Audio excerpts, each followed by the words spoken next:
Hey, it's Rebecca. Welcome to Returning, a podcast to return to yourself and the wisdom within.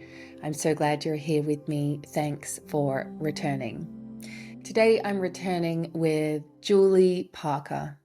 Julie is a mentor, counsellor, coach, supervisor, and guide for sacred leaders and space holders. She is the founder of the Beautiful You Coaching Academy.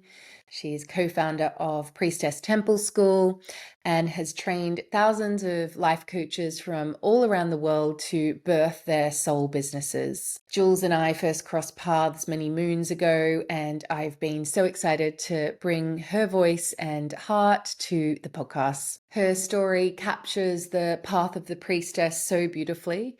And together we explore themes such as spiritual leadership, the power and paradox of beauty, the importance of listening deeply to our elders, and also she talks about navigating perimenopause. So whether you're curious about what a priestess is, or if you're looking to deepen your own spiritual path, maybe you want to explore what is calling to you and through you, I'm really excited for you to receive this episode. And as always, you'll find a guided soul inquiry at the end to explore what this episode is calling forth within you. I know how precious your time is, so let's jump right into opening sacred space together. In the center of your heart, imagine a beautiful flower. And with your breath, invite that flower to open petal by petal, revealing a light in the middle. This light is your wise, intuitive, all-knowing self. And taking a moment now to acknowledge the keepers and custodians and spirits of the land where you are, where I am, known and unknown. Beautiful, let's begin. Hi, Julie. Hi, Beck. Oh, so nice to be chatting, and thank you for staying up for me. Oh my gosh, such a pleasure. Have you always been a morning person? Always, yes, always. I don't know whether it's nature or nurture or a little bit of both, but growing up on a farm, early mornings, early rising is just a part of the life there. You know, you have to, the early bird catches the worm. You have to be up. And so it may have been drummed into me, but I think given all of these years later, and I haven't been living on a farm for a long time, I'm still an early bird. So I think it could be a bit of combination of both. And do you have a regular spiritual practice you do like in the mornings or a set time during each day? It's not something that is really set for me, because I've actually learned over many years and different adventurings and explorations and trying that I don't thrive super well on dedicated or devoted times and routines. I actually thrive more on feeling into whatever it is that I need at any given time, and also seasonally with the cycle of the moon, varying different things and energies that may be happening at different times. And so most of the time it does seem to fall in the morning, but especially in warmer times, I have been known to play and spiritually explore more in the afternoons and the beautiful early evenings when it's daylight savings here in Australia. And so it's something that fluctuates for me throughout the cycles of the year and seasons and moon and life.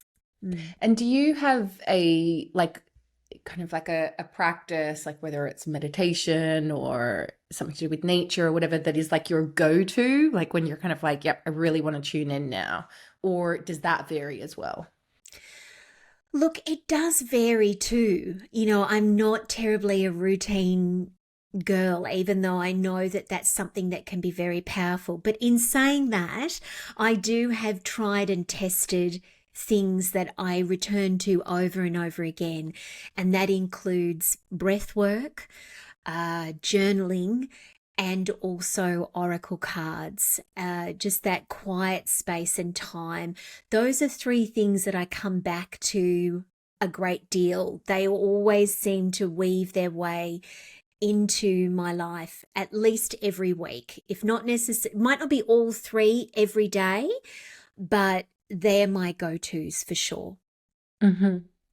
And I know for you, the path of the priestess has been one that, like, you've been called to walk, and you wrote a book about it. Um, I'm curious, like, for someone who doesn't know what a priestess is and what the path of the priestess is, can you talk a bit about that, and perhaps like how you were called to walk it? Like, did you receive like an inner call, or was it something more gradual that you saw and resonated? How did that become a big part of your life? Oh, thank you so much for asking me this question. It's always such a privilege for me to talk about this aspect of my life because, of course, you, Beck, as a priestess yourself, know that once upon a time, the women in our lineage, were honoured and revered for this, and then we weren't. And it Mm-hmm. all went hush hush and very underground, and it's just wonderful to see so many women reclaiming their spiritual leadership. And I think for me, that's what I think about when I think about a definition, so to speak, of a priestess. It is a woman identifying spiritual leader. And in particular with that, a spiritual leader and woman who is very drawn to helping other people open up their own gifts and insights and connection in a spiritual way. In other words, it's a leadership and a path of service. It's something that is in service to other people, and often it's other women as part of that service. But of course, if you were to ask 100 different priestesses what their definition of a priestess was, they would probably give you a different idea. But that's just mine. To me, being a priestess is about sacred leadership. And my calling is something that when I look back over my life now, and particularly the lineage of women that I come from, I can see that it's always been a part of my life, but I just never actually knew that. And the way that I was awakened to it, because that's really the most accurate word to describe it, was actually during an interview, just like you and I are doing now. I was interviewing someone at the time, and I asked her the question. She was a very successful businesswoman, and I asked her the question, what learnings and education in her life had had the deepest impact on her ability to be able to hold space for people. She was a very successful coach. And she responded without question, she said, it has been my learnings and unlearnings on the path of the priestess that has most assisted me with that. And as soon as she said that word, Beck, I almost lost my place with her. There was something that pinged in my heart, and I'd never heard the word before. It was not something that was in my conscious realm.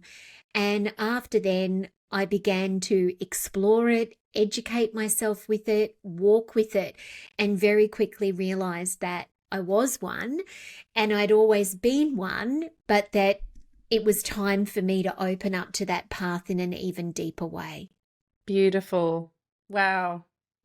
And what has been your journey with that? Because, I love that you're talking about the lineage of your ancestry. I obviously now live in Glastonbury, which is kind of more the land of, I assume, your ancestry from what I know about you. Yes. For me, a lot of it is in Europe and Celtic islands. Is that the same with you? Yes, it is very strong Scottish and Yeah. English mostly. A sprinkling of Irish, a little bit of Italian and Greek, but Celtic ancestry very strong. Yeah. Yeah. And so what was your journey in that? Because as most people will be able to tell from my accent, or if they know me, I grew up in Australia, and I moved over here roughly in my early 20s. And that kind of confused me, like what am I doing over here? And now with me living in Glastonbury, I can see that there's been this deepening of the ancestral lineage, and threads are kind of coming together now. I couldn't see them before. What has been your journey with that, like being on land separate to your ancestry? I know you've done ancestral trips as well. What's the relationship between the land you live on now, you connecting to your ancestral lineage? Like, tell me a little bit about, I know that's such a huge topic. Learning, unlearning, you don't have to tell me everything. But like, can we talk a little bit about that? Because it's so complex, but like so important. Yeah, it is complex. There's no doubt about it, because unless you are a First Nations person here in Australia, we are all colonists and strangers or immigrants to this land in some way or another through time and the history of our own families. And so it is a complex thing to walk with a variety of different touch points in my life, as it is for any of us that are interested in exploring this, because in an immediate sense, I live on Kurnai country, in what is known colloquially here in Australia as Warragul in West Gippsland, Victoria. And so I am always searching in the immediate sense for ways to listen to and learn from the elders and current First Nations residents of this land in its traditional foundational sense, which is, of course, tens and tens of thousands of years old, hundreds of thousands of years old in so many ways, in all ways.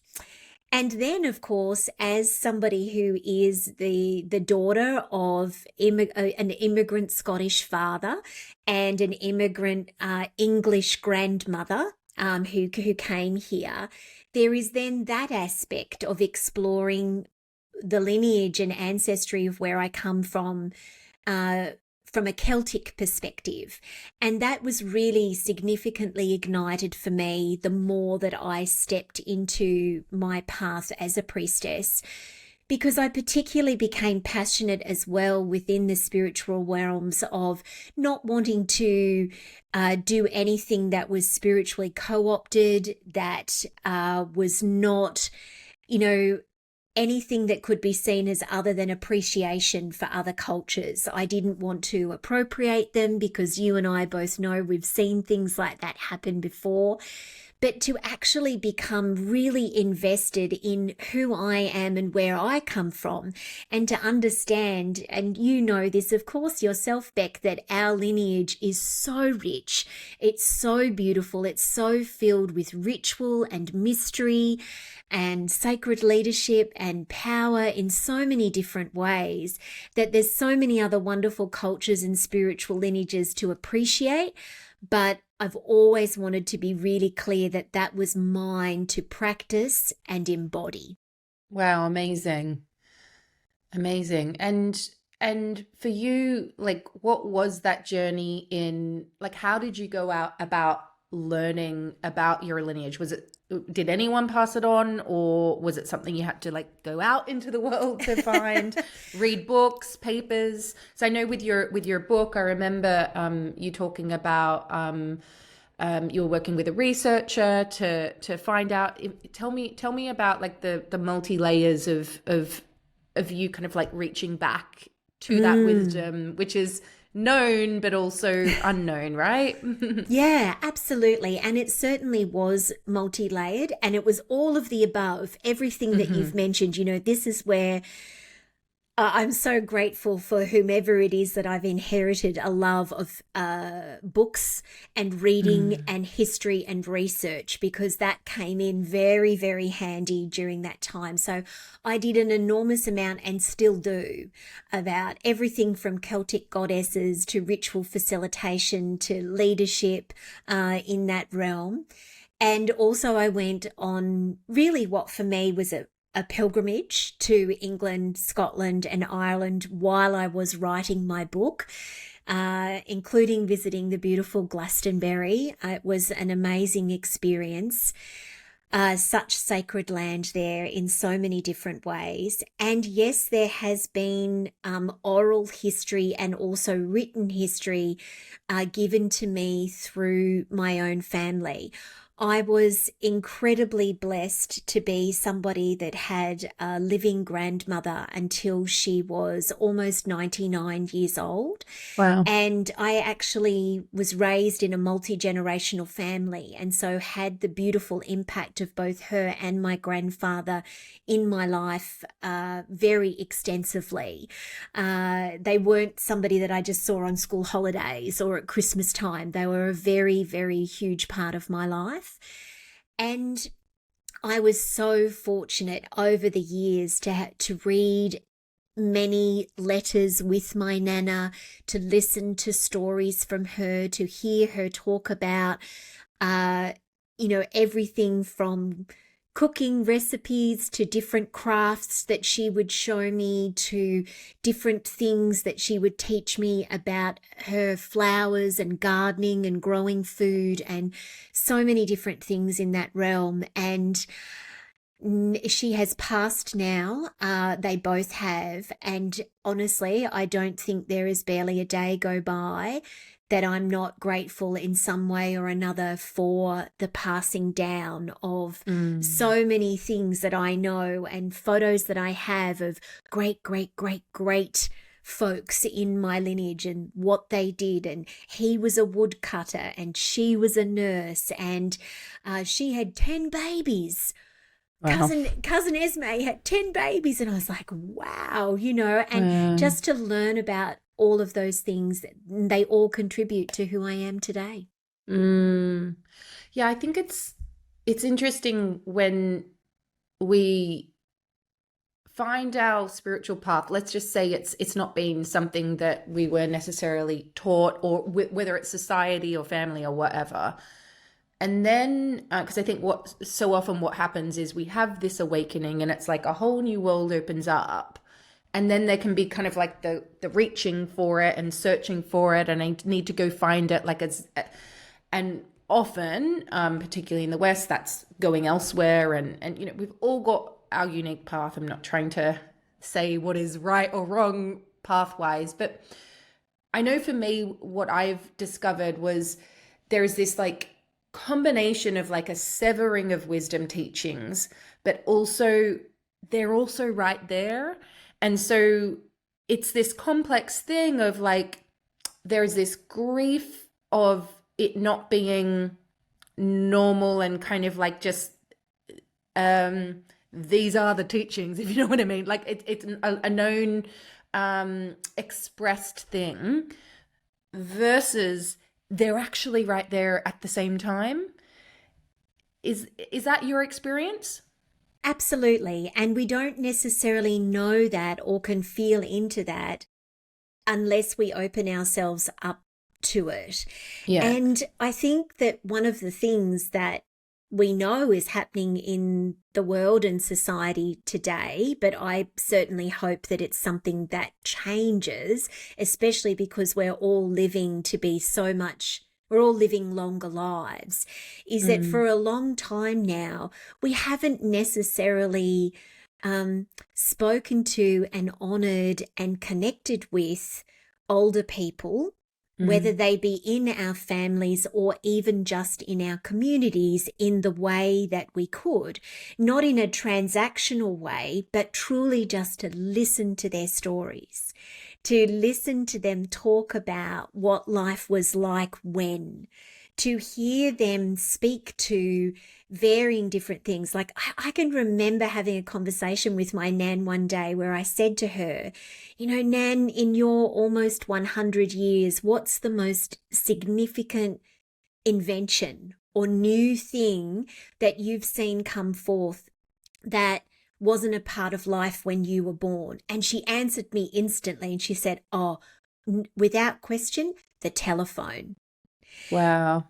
And that then opened up this whole series of conversations that we had over months about communication and language and the difference between people of her generation and then my mum and then me as her granddaughter and then great-granddaughters. And it was just beautiful. And when we ask older people questions like that, we can learn so much from them about ourselves. And it helps us to get in touch inside with us, because I remember leaving those conversations just remembering that nothing was more important than listening and being there for people and opening up our hearts to one another, to always know that someone is there for us to talk to. And there's lots more, but really, I think any time for anybody that's listening that you have an opportunity to connect with older folk in your family or that live around you, please do that, because not only does it light them up and ignite them in beautiful ways, but you can learn so much. Oh, I wholeheartedly agree. I love that you said that. I had my grandma just passed just about a year ago, and her and I were so close. And I think we always had a connection, but the connection didn't begin like consciously, as in like I want to go hang with my grandma, until I actually went to a medium when I was like 16. I like saved up I always work, like I got jobs before I was legally allowed to work, just so I could, do what I'm here to do or whatever.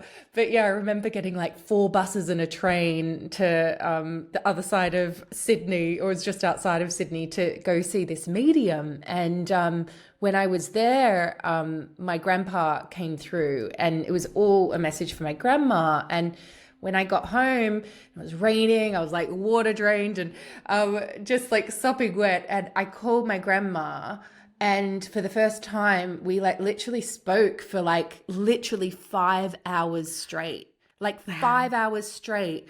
And, every 20 minutes she'd be like, oh, I better let you go. And and it was one of the main things that she would always say, I better let you go. I better let you go, because it was this reaction of like, we're too busy for it. But and some of the best moments of my life, like even just, I went back just after, I think we were the last ones to go through quarantine during COVID. But it was worth it, even though it was one of the hardest things I've ever done with a toddler. But she got to hold him, and that was so important to me, like her hands being on his. And I had these moments with her where she'd just like look into my eyes, and it was like no one saw me like she did.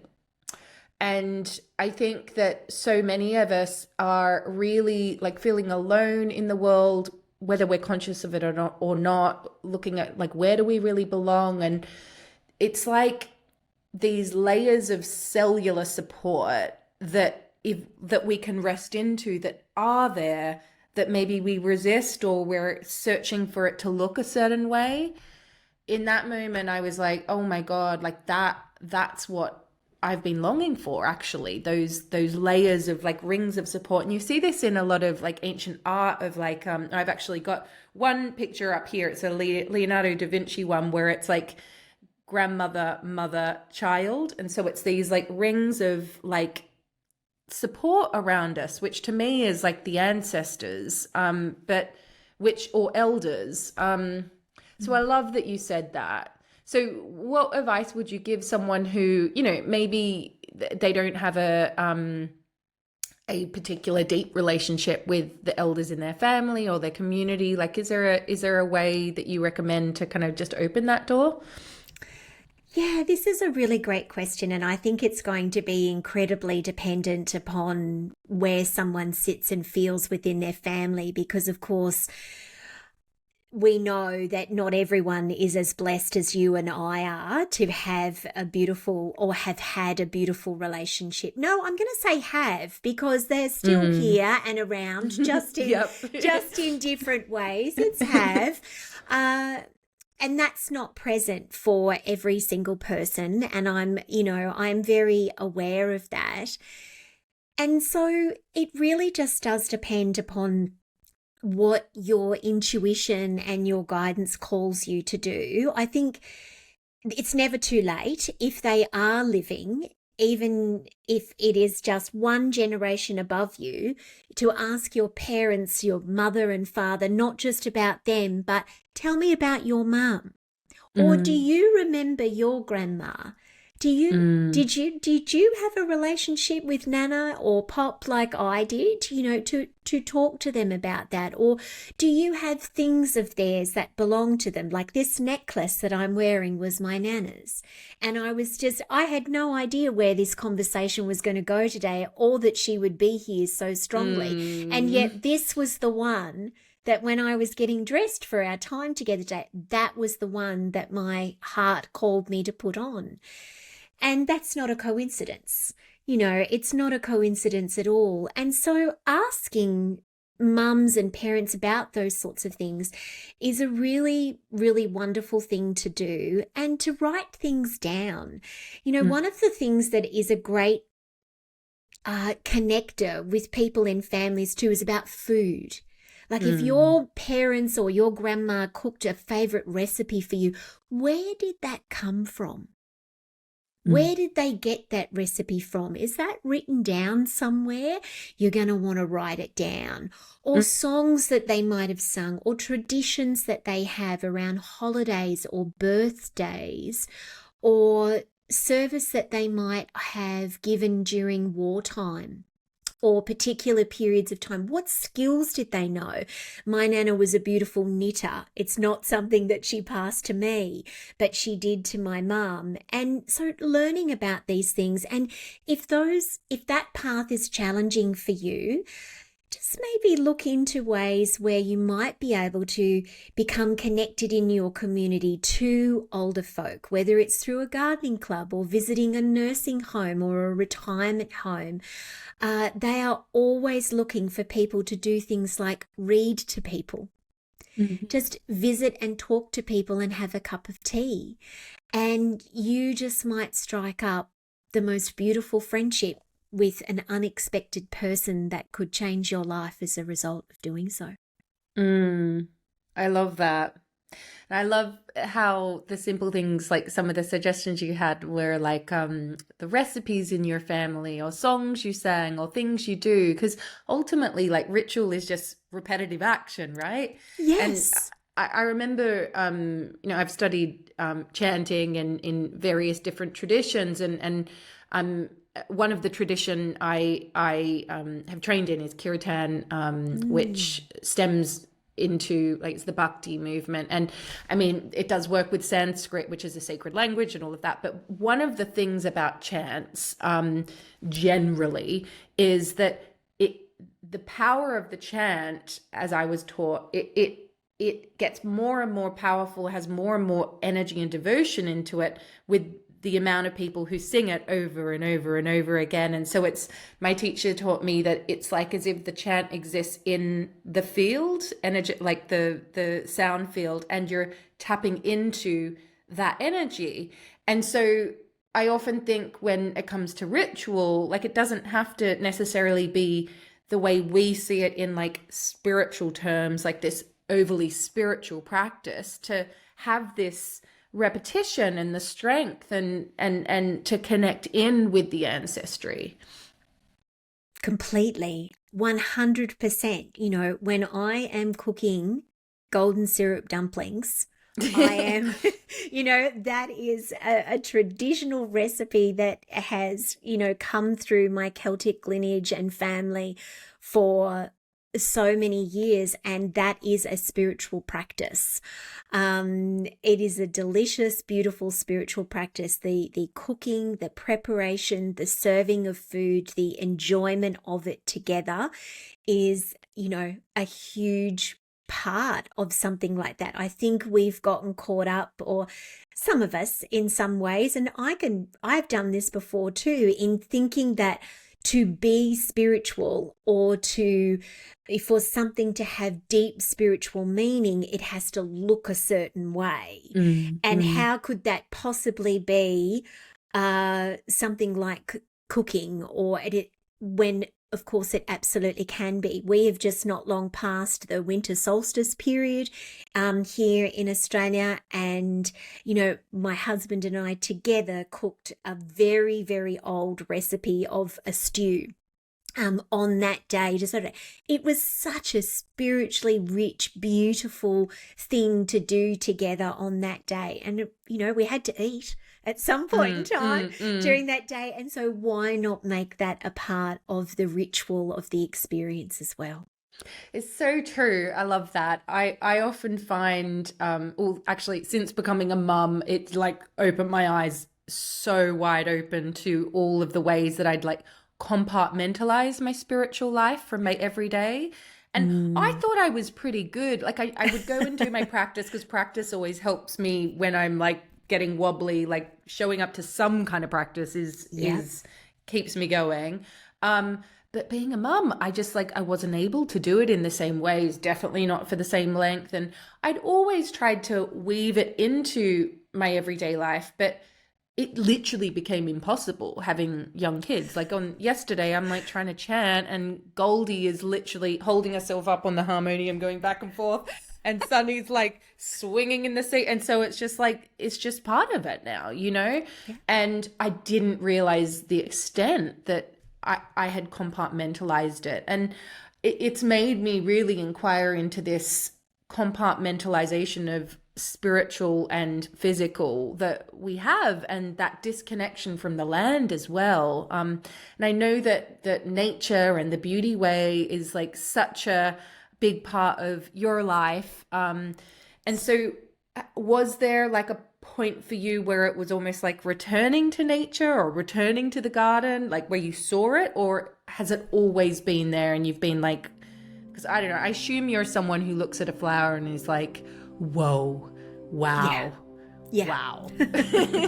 Tell me about that. Yeah. And we will return with Julie's answer right after this short break. The Inner Temple Mystery School was the most profound, intense and deeply moving 9 months of my life. It's really allowed me to feel empowered within my body and also to celebrate life. The Inner Temple Mystery School has really helped me to show up for myself every day in my practice, deepen my practice. I've become more connected with the world around me, and I've started seeing with new eyes. The Inner Temple Mystery School has changed how I see myself, how I relate to my soul, and how I feel so much more connected to the world around me. Visit rebeccacampbell.me/mystery school to learn more. Now let's keep returning.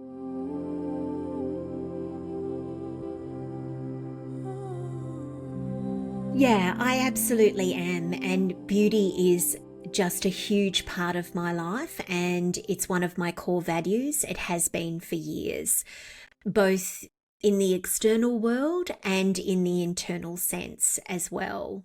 It is such a guiding light for me and such a pillar.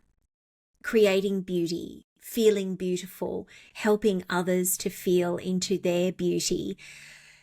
And I really strongly own that now, where it's not something I used to, because I think I had convinced myself through lots of societal conditioning and my own internal world that it was something that was frivolous and silly. And I don't think about it that way at all. I take beauty very seriously. I take my budding rose garden very seriously because it is a thing of joy and exquisite cycling and just so many other things. It's hugely important to me. And I just return to it over and over again. And for me, Beck, I've realized that while I did have some resistance to it there for a while, it's always been with me. It's not something that I had an awakening to and returned to. I have always been fascinated by the power for myself of anything that made me feel beautiful or looked beautiful or felt beautiful or sounded beautiful, because what it sparked and inspired in me was my best and most amazing self. If I felt beautiful, I was at and am at my most confident and best in service. If I am looking at something beautiful, I'm inspired into creation.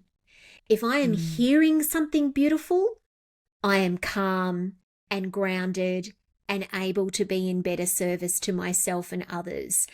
So, yeah, it's a serious business for me, as I know it is for you too. Yeah, and it's something that I so hear you. It's like for a lot of us, it is always there. Maybe not all of us, but yeah, for me, it had always been there. But I hadn't seen, because I see beauty now as like harmony. So like I've always been someone who loves altars and creating sacred places, and like before I would set up a retreat or a workshop or an event or whatever, like I felt like I was being like really high maintenance, being like, energy's not quite right, we got to do this and move this here, and I literally just like potter around. Like I always want to get into the room at least half an hour before. I don't want anyone else in there. I just want to be on there on my own, and I'm like literally like, move that there, nope, chairs need to be back a bit, okay, got to have an altar, this cut, yep. And it's like I don't know if it's about external harmony or if it's actually just about doing something to the surroundings to kind of move the energy in me. I don't know what it is. It's part of your priestessing. It is part of your gifts, and I have that same desire and that same gift. I'm sitting here thinking only half an hour. Like, oh yeah, no, that's just if it's a multi-speaker lineup. Right. Okay. It's normally tech and then probably about an hour.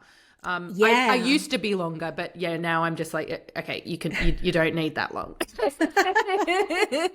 Yeah, I am luxurious when it comes to being in spaces, particularly if it is something like a sacred circle, or I'm requiring people to open up their hearts in some significant way.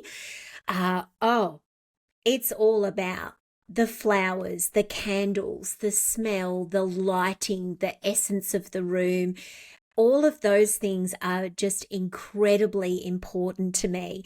And whenever I walk into a room or a space, which could be anything, it could be a shop in a shopping centre, right through to a church or a women's sacred circle gathering, I know if there is a beautifier that has been in that space. I can feel it. It's just something that you feel, you sense, you see, and it's incredibly important. It's not frippery.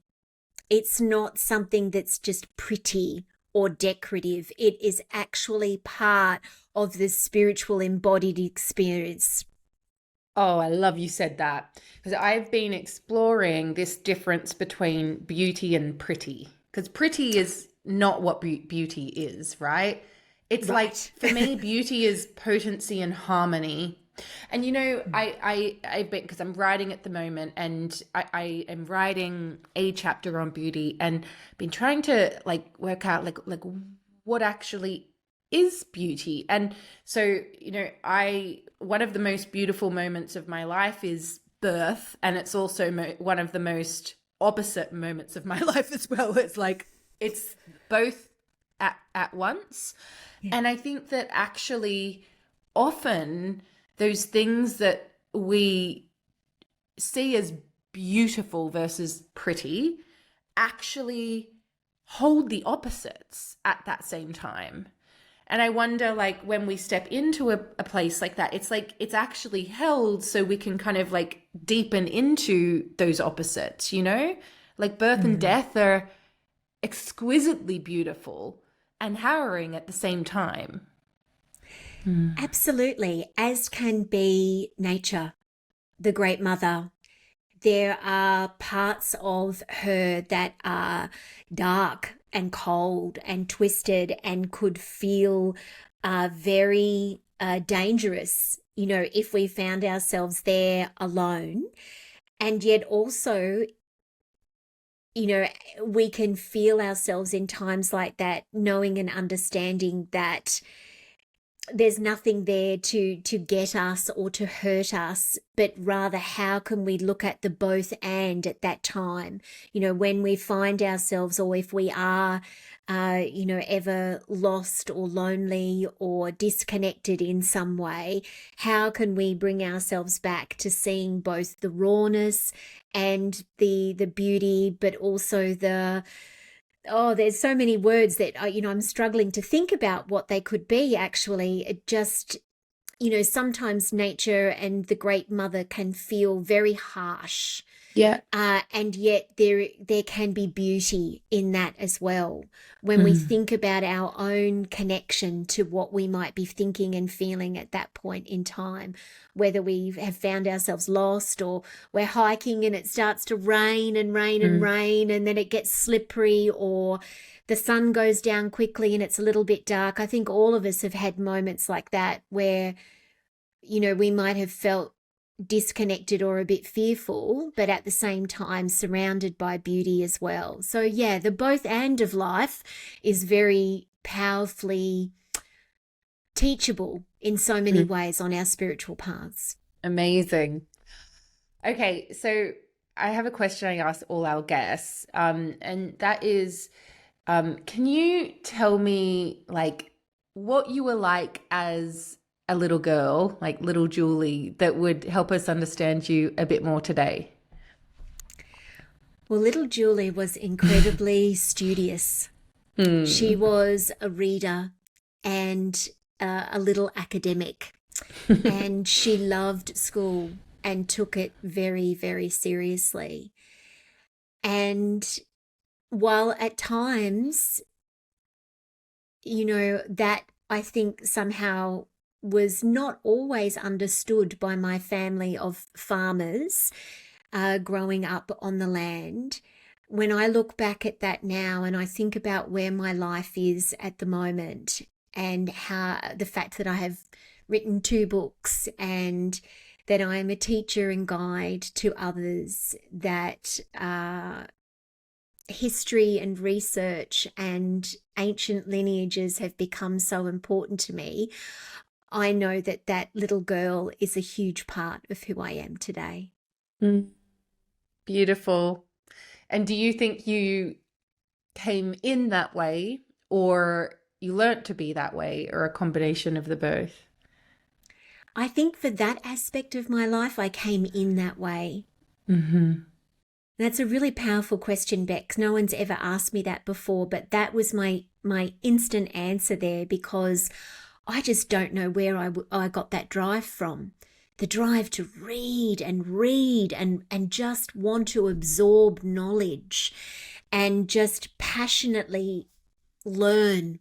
Just learn and learn and learn.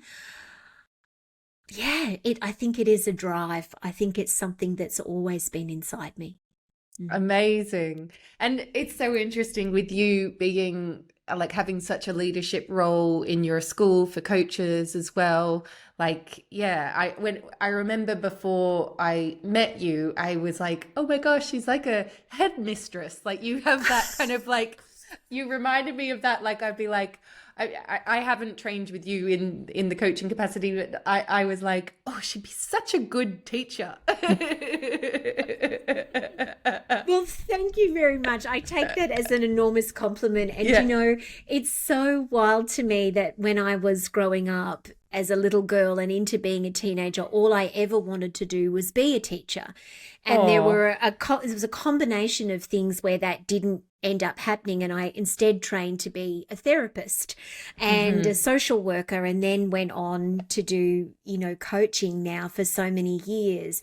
But ultimately, in the end, it is not lost on me that what I actually have become as a primary role in my life is a teacher.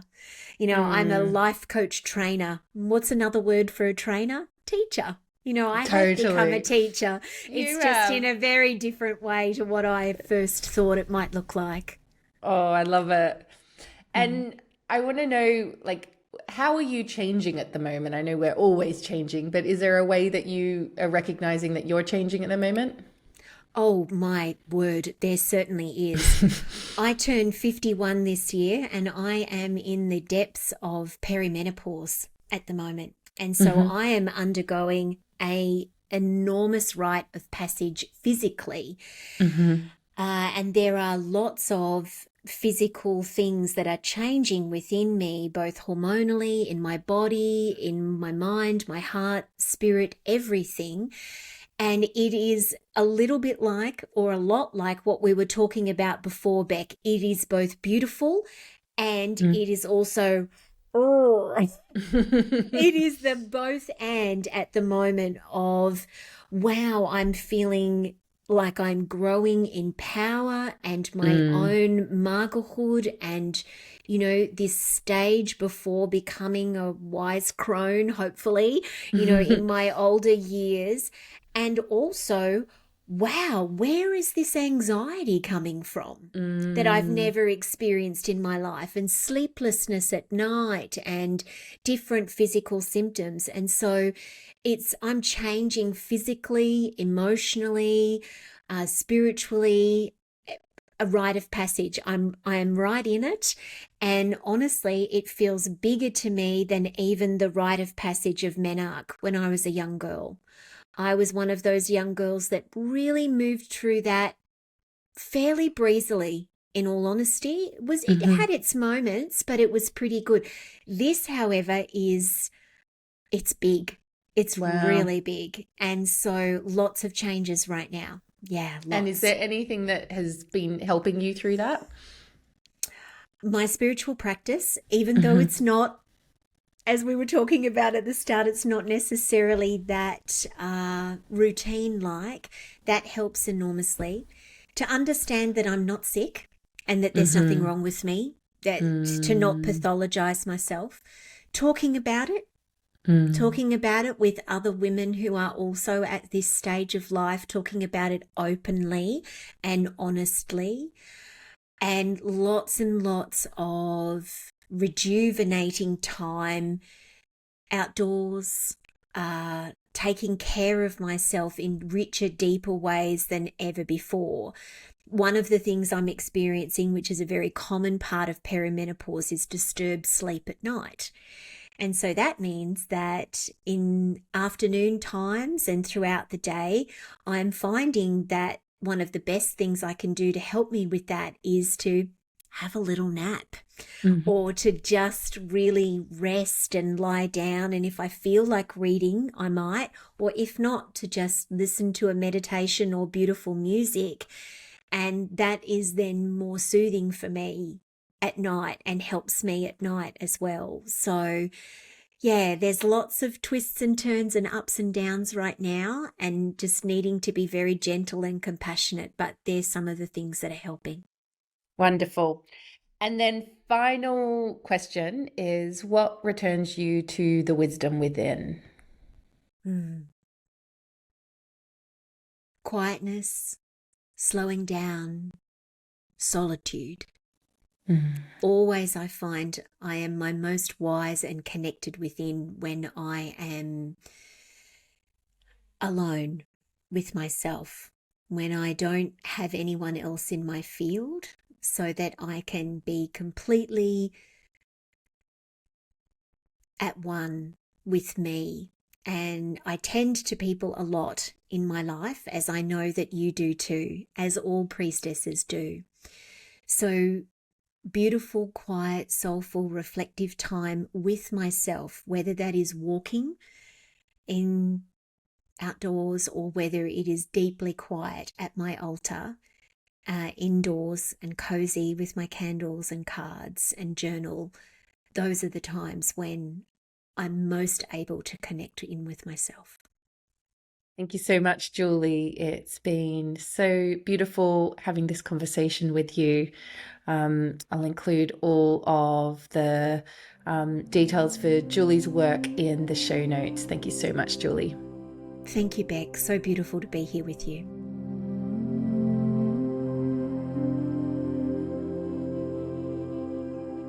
Soul inquiry is a practice where we enter into a direct dialogue with our inner self. I like to write my answers down, but feel free to do what works for you.